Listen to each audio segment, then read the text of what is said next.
Congressman from Minnesota, who's been quite critical so far. And, sir, thank you for your time. I heard you on the air in an interview the other day. I want you to listen to your governor, Tim Walz, respond to the allegation. He says it's no coincidence that the buzzards are circling in his state. Watch here.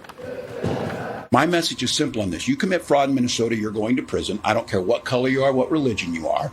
Anybody who wants to help us in that, we welcome that. But sitting on the sidelines and throwing out accusations, and let's be very clear, demonizing an entire population and lying to people about the safety and security of this state is beneath that. That was his comment yesterday. What's your comment today, sir? Well, calling out criminal activity, Bill, is not racist, and it's not unfair. Look, this guy is pathetic. He is incompetent. He's a pathological, sociopathic liar. He lies about everything. Got caught on national TV, Bill, lying about something as dumb as when he was at Tiananmen Square. And his response to that back then was, I grew up in a small town. Sometimes I'm a bit of a knucklehead. Look, my hat is off to President Donald J. Trump.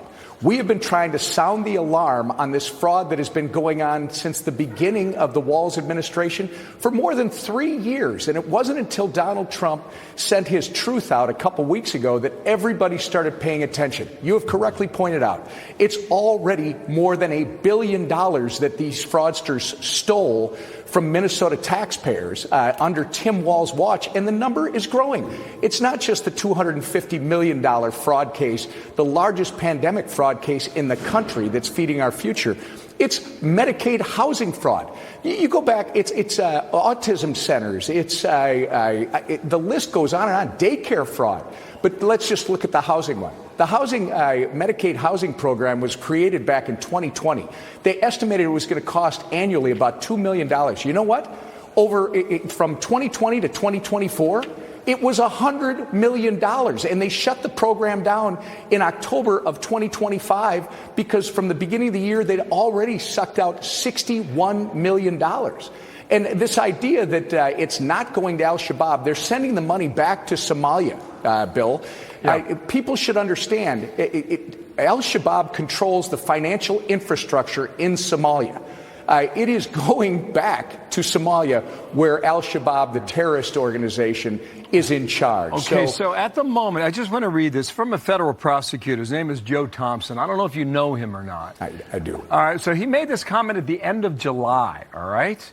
This fraud crisis didn't come out of nowhere. It's the result of widespread failure across nearly every level of leadership in Minnesota. Politicians who turned a blind eye, agencies that failed to act, prosecutors and law enforcement who didn't push hard enough. This isn't just a few criminals exploiting the system. This is a system that's been begging to be exploited. Sir. Amen. Joe Thompson also said the level of fraud that he has found in just his investigation is it takes your breath away.